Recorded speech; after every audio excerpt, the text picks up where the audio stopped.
I am going to say something, and I hope that you are willing to put aside your triggers and truly hear what I'm about to tell you. And that is, if you are complaining about dating being a game and about people manipulating you, people being narcissists, all of that stuff,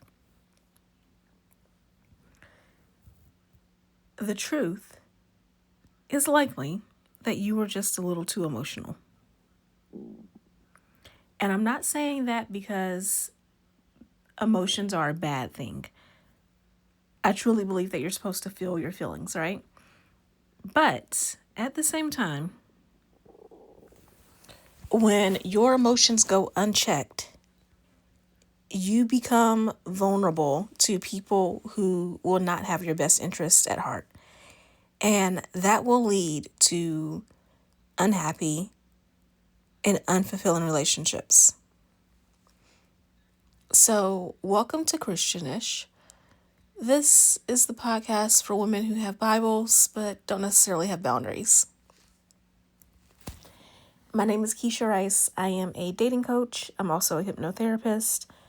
I help women break free from their unhealthy relationship patterns and to attract loving and fulfilling relationships.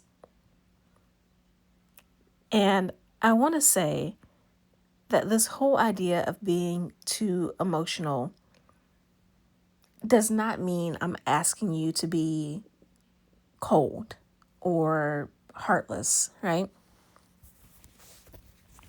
But there is a such thing as emotional discipline.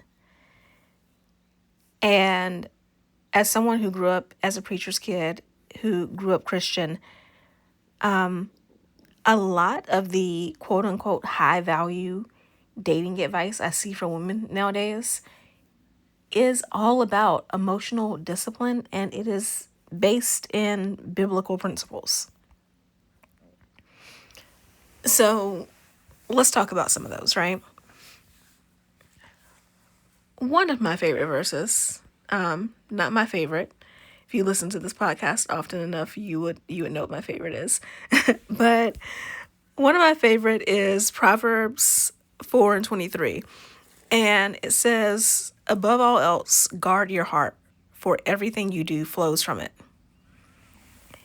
And it's something that I talk to my clients about a lot when we're talking about boundaries, is that I never want them to get to a point where they're putting up walls, right?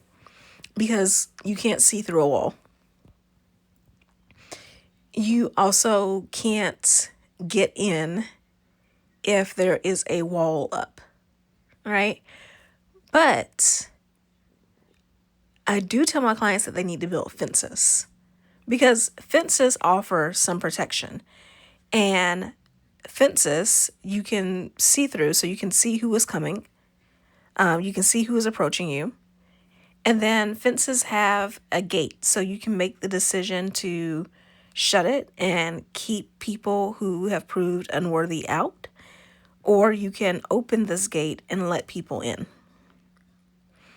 And it is in this putting up fences that you are building wisdom. So let's talk about a few things. According to my notes, I have 5 or 6. And I say that because I wrote these notes a couple of days ago, and it's 6 things, but I might, as we're talking, I might combine 2 of them.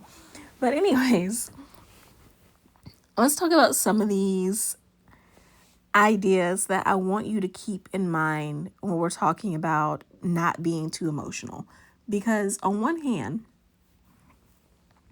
your feminine energy is all about being present, feeling your feelings, being in flow. And those are beautiful things, right? But masculine is always a container for the feminine. So as women, we have both masculine and feminine energy. And part of that masculine energy is learning how to regulate those emotions, learning how to funnel those emotions in a way that is productive and not allowing ourselves to spiral. So, when we talk about this whole idea of being too emotional, you cannot win in a relationship if you allow your emotions to go unchecked. That is our first rule here. Because when you get attached too fast to someone, you start making up excuses for their bad behavior. You start overgiving. You start explaining yourself constantly to them. You start chasing them. And it is at the point that you're doing these things that your power slips away in the relationship. This may sound harsh. Again, I mentioned at the beginning of this episode to please put aside your triggers right now. But men value the things that they earn. They value what they work for. So if you allow yourself to be emotionally available to every single man who gives you the slightest bit of attention, they're not going to value that. Before you give anyone access to your heart, they need to prove their consistency first. This is what dating is all about. It is during that dating process that you are checking for things like consistency. Does he call when he says he's going to call?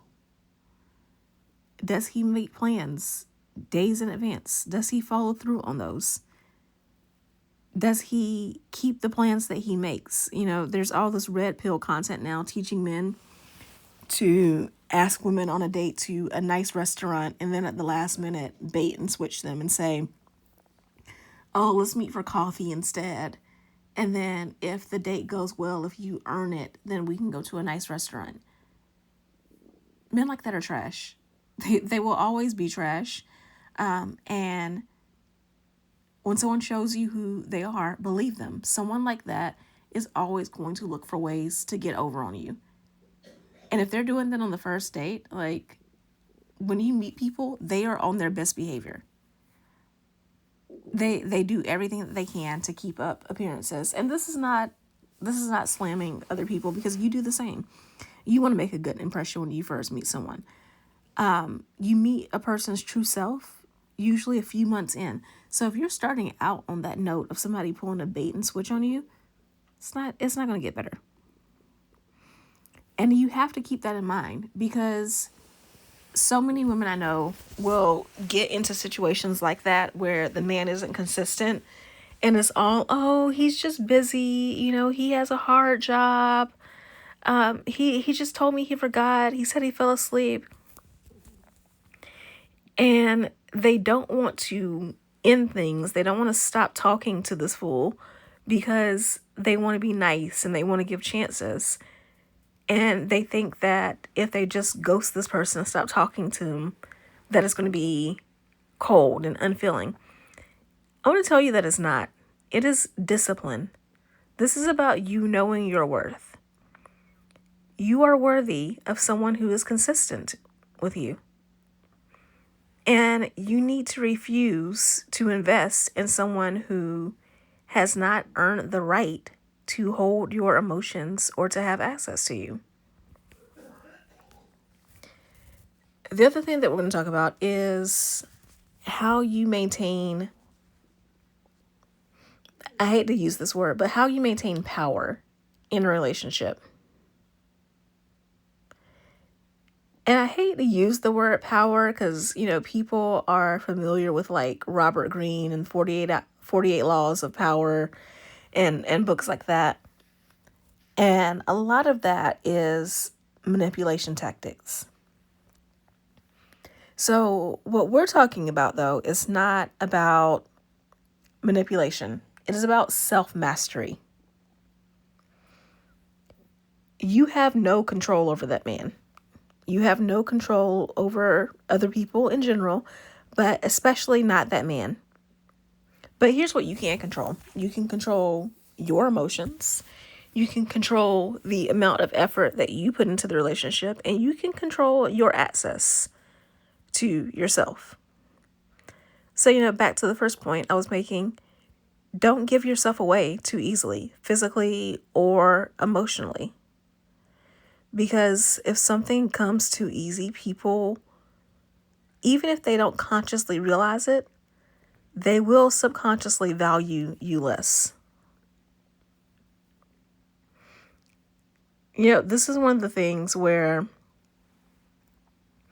there's so much talking about sexual immorality and whether or not you're able to have sex before marriage and all of these things.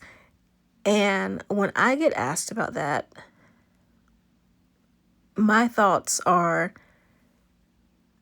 the Bible is technically the Bible is a spiritual book, yes. But if you spend a lot of time reading it, it is a lot of practical tips for a healthy and successful life. And that being the case, verses that talk about fleeing from sexual immorality, discussions on not allowing lust to take over, these are about not allowing yourself to get too wrapped up emotionally into relationships to the point where that relationship holds power over you and can destroy you. This is about discipline, mental, physical, sexual discipline. And it is also about not allowing people to have access to you when they haven't proved worthy of it. And that brings me to my third point, which is valuing yourself in a relationship. One of the most annoying things I see on social media, and I say this as a woman who is married myself, but one of the most annoying things I see is married women who come on social media and complain about all their problems. And it is very clear that they are married to a man who ain't ish. And they will go on and on about how terrible this man is. And then when someone who, say, happens to be single checks them on it and says, what's the point of you being in this relationship when everything is so terrible? Their response is, well, at least I got a man. At least I got a man.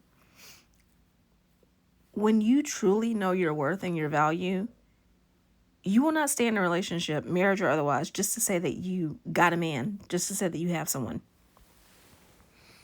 Instead, what you want to do is commit only if and when there is mutual benefit and growth in that relationship.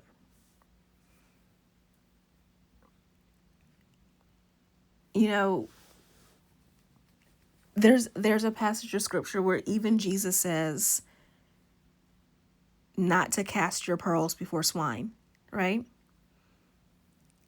And he's talking about not giving away something precious. In this case, we're talking about you to a man who's not going to truly appreciate that.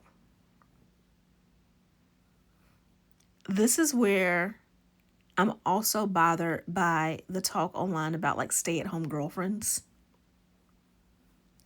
Because there are some of these girls who are in these situations who think that they're getting a great deal, that they're living with a man and he's paying the bills and they're not married.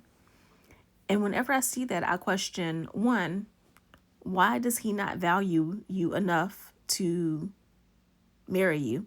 Because if he truly loved you and valued you, then he would make a commitment. Point blank, period. But two, you are giving all of this access to you. So you're living in his place. Oftentimes these stay-at-home girlfriends are cooking and cleaning, so they're investing all this energy.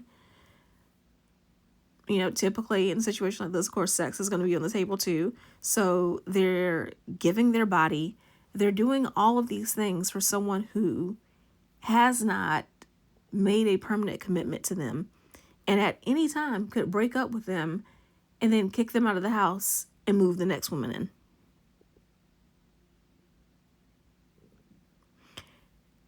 So, with that in mind, when you are taking dating advice online or in person from anyone, ask yourself,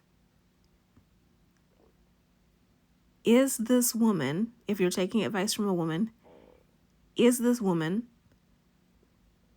someone who knows what it means to commit to someone and have someone commit to her? Because if you're looking for a committed relationship, I don't know why you would be taking relationship advice from someone who's single, right? I don't know why you would be taking relationship advice from someone who's married, but their husband treats them like trash, right? And most definitely, I would say in general, don't take relationship advice from men. Just as a woman, that men aren't women. They can't operate as us.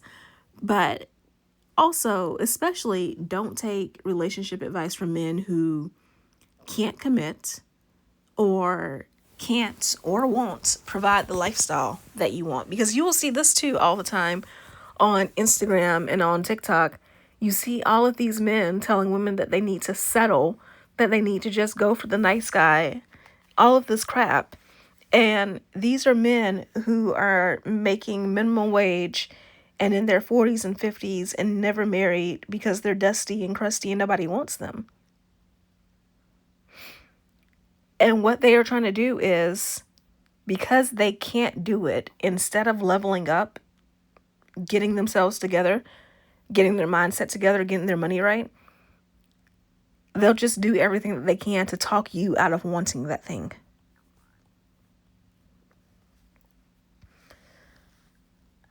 The fourth point I wanted to make was you do not tolerate unfaithfulness, period. The second a man cheats, you need to leave. You don't have long conversations. You don't look for closure. You don't give second chances. Now, you should forgive. I mean, this is a podcast that talks about biblical principles, right? So the Bible commands us to forgive. You should definitely forgive this person at some point, after you've done the healing and the grieving and all of that. But you only give reconciliation to people who show respect for you. And if a person is cheating and bringing in another person's energy, another person's potential STIs and all of that stuff, they don't respect you. But if you make the decision to be betrayed and then you stay, you're teaching this person that there are no consequences. And you are a queen. You are fearfully and wonderfully made, so you do not need to beg for anyone's loyalty.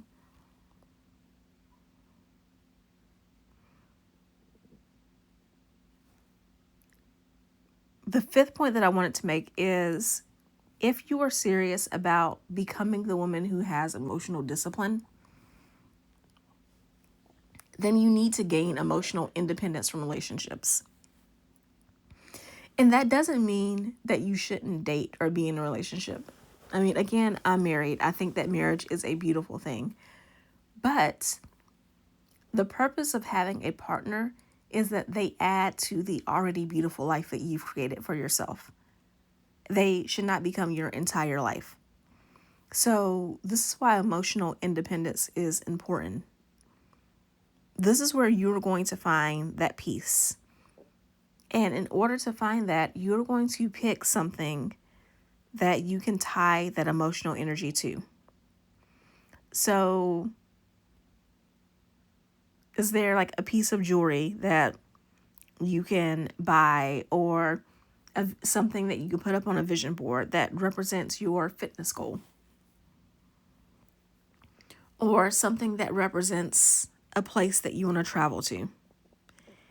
And every time you hit whatever goal it is, then replace that picture or that item with something new.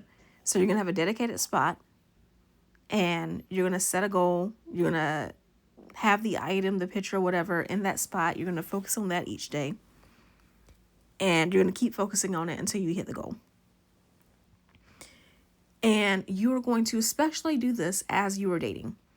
Because while, again, I think relationships are beautiful, the right relationship is not going to interfere with your goals. The right relationship is one where you can maintain the focus on you, and that person can add to that by loving on you and by cheering you on, not by taking you away from your hopes and your dreams.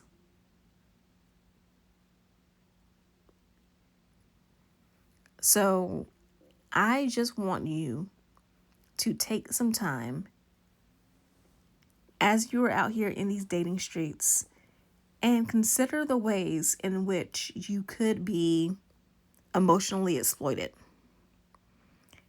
Things like dating someone and that person asking you to clean for them or cook for them while you're still dating. Asking for anything that is a husband privilege while they are still a boyfriend to you, or not even a boyfriend, a situationship. Because I know how some of y'all are, and I know that cuffing season is upon us. But yeah, it's not about the cooking and cleaning itself. It is about this person wanting something for nothing. They want you to put in all of this work and effort into the relationship, and yet they're not giving anything in return. You can be nurturing and you can be feminine and you can still have boundaries. In fact, I would say that is the classiest thing that you can do. So, at the end of the day, you may roll your eyes when you see all of this high value relationship content, but the principles that are behind these videos and these podcasts and all, talking about emotional control, having boundaries, having self-respect, are nothing new. These are ancient wisdom that you will find in the Bible. I have clients of other faiths that you will find in the Quran and in other religious texts. And they've been repackaged, right? to be more appealing to people in the modern world. But the principles have held true for thousands of years. And if you really lean into that wisdom, you will find that you will come to a place where instead of chasing after love, you will attract it naturally. Because these emotions of yours, they should follow your wisdom, not lead it. So if you need help with learning how to regulate and control your emotions and then using them properly to attract the right partner, I would love to help you on that journey. I believe at the time of this recording, I have 3 spots open in my coaching program from toxic to thriving. So you can schedule a call with me. There's a link in the description. If you are listening to this from YouTube, there's a link in the show notes if you are listening to the podcast. And you can schedule a call and we can talk about what it looks like to work together and to help you, to help you fall in love with the right partner. But I think even more importantly, to fall in love with yourself and allowing all of your other relationships to flow from that love. So I will talk to you soon, hopefully on a call, but if not, back here. Love you so much. Bye. This podcast is brought to you by Contessa Digital.